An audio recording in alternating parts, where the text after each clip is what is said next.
Hey friends, this is Dr. Becky here, and I am excited to dive into a topic that really touches the deepest part of who we are as human beings, and that is our spiritual and religious beliefs.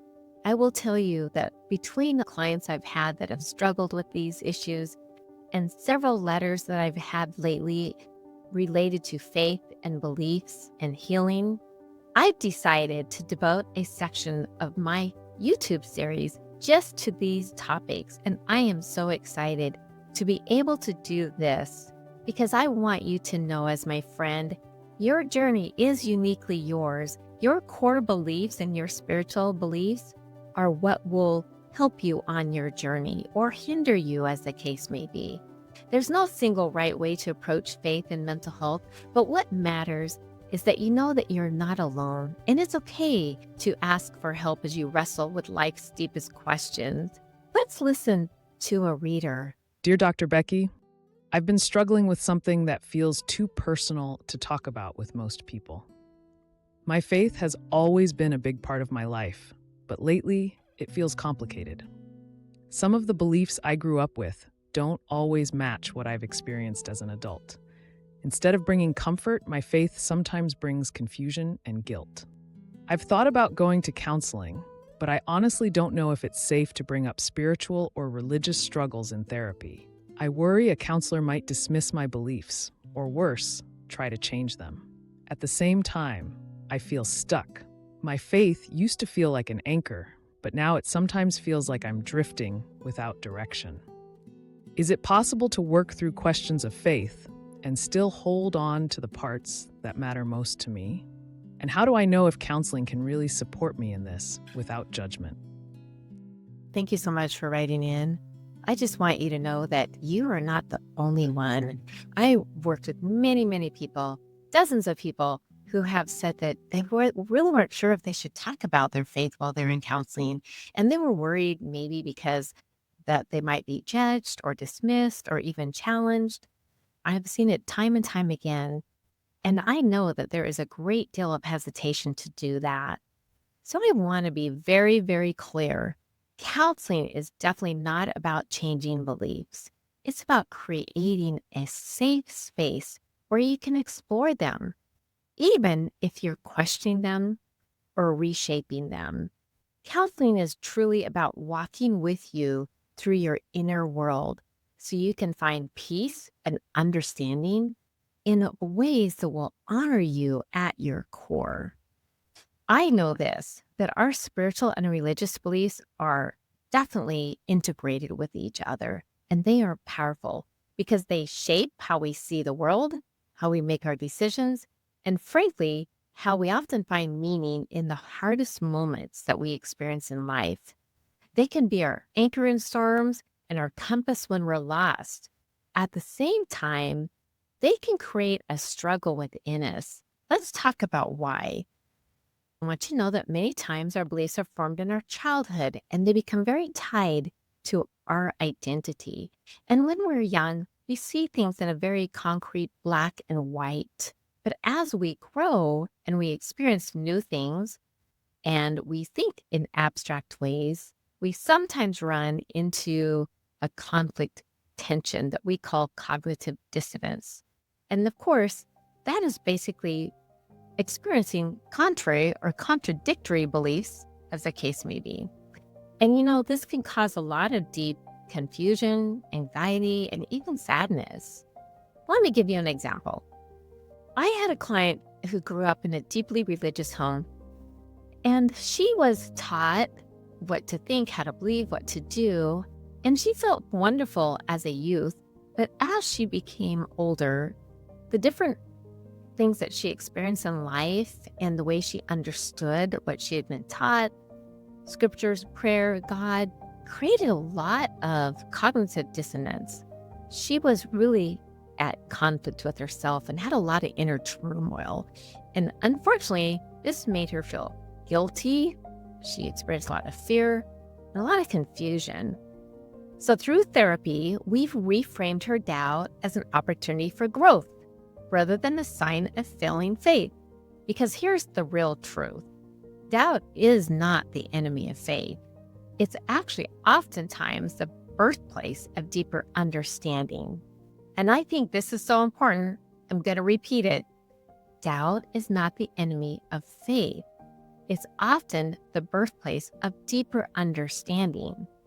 Questioning our beliefs helps us to further understand because faith itself is very, very complex.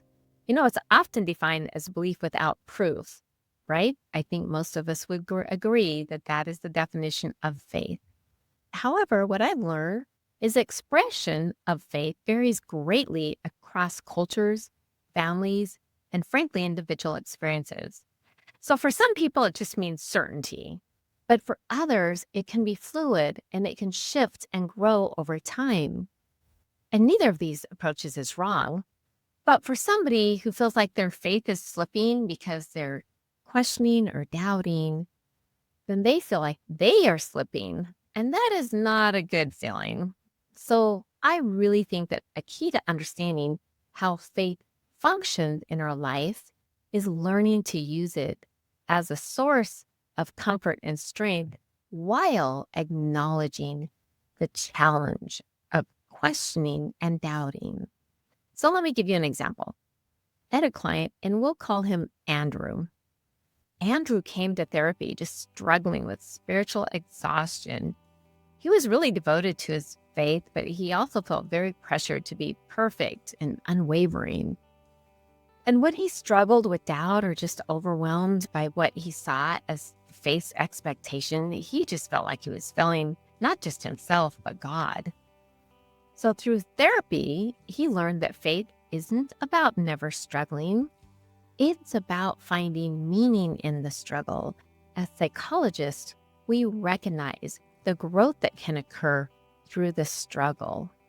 And he was able to understand that just as a muscle grows with resistance, our faith can deepen when we allow ourselves to wrestle with hard questions. He also recognized something very important in his case is that those expectations he had were really his own internal expectations because he just had the need to be perfect. And so because of that, he thought he was failing himself and God. But he recognized that those were his own expectations. And when he was able to change them, he started experiencing greater peace, greater satisfaction in life, and ultimately greater growth and understanding, which allowed him to have a much better relationship with himself and his higher power, of course. I want you to know that therapy can really support you on your spiritual journey, wherever you're at. If you can find a therapist that will support you and walk along with you in your journey and will create a safe place, it has the power to transform. And here's what I've learned from working with people on their path, integrating mental health and faith together. First, we have the opportunity to address the cognitive dissonance that can actually cause a lot of underlying mental health issues such as anxiety and depression. Second, I've helped individuals learn how to harness their faith as a source of emotional healing and as comfort, even when they had questions and doubts. Also, I've worked with people to integrate their spiritual beliefs with lived experiences in healthier ways. To understand beliefs in different ways can often help them to embrace their beliefs instead of run away from them, or sometimes shift their beliefs to something that better fits and resonates and redefines what their spiritual beliefs really are. The other thing is I've seen them build confidence and trust in themselves, in their faith, and greater trust in others when they're able to do that. Also, lastly, I want to say there are many other things, but there's been a great personal renewal when individuals are able to do this while at the same time maintaining the core values that they have. So, bottom line is, it's okay to seek help from professionals when you're struggling with issues of faith. The work really does require tremendous courage because it means looking at our beliefs in a different way and to understand them more deeply, which will help us gain new insights. And so that may involve reshaping our perspective, acknowledging our doubts, and embracing faith in a new way. It means recognizing that seeking help isn't a sign of weak faith. It's actually an act of profound self-care and spiritual stewardship. I'm going to give you another example. I had another client, but we'll call her Anna. And she felt that therapy would mean that she wasn't trusting God enough. And she worried that seeking help meant that she really lacked faith. But here's what I told her. When you have a broken leg, do you refuse medical treatment because your faith to just help it heal? She said no. She would get medical treatment because she said, well, you have to get the help that you need and also trust that you will heal, that your body will ultimately have to do the healing. Well, guess what? Mental health is no different. Seeking guidance isn't a lack of faith. It's actually faith in action. Just like getting help for a broken bone. And that allows you to heal spiritually as you work through it and gain tools that you need, just like getting a cast for a broken bone. So here is something that I really want you to hear. Doubt is not a failure of faith. Doubt can be the doorway to deeper understanding. And seeking help isn't weak. It's a powerful act of self-care and spiritual stewardship. Until next time, I am Dr. Becky reminding you that faith doesn't erase pain, but it can provide a place to hold it. And sometimes that's where healing truly begins.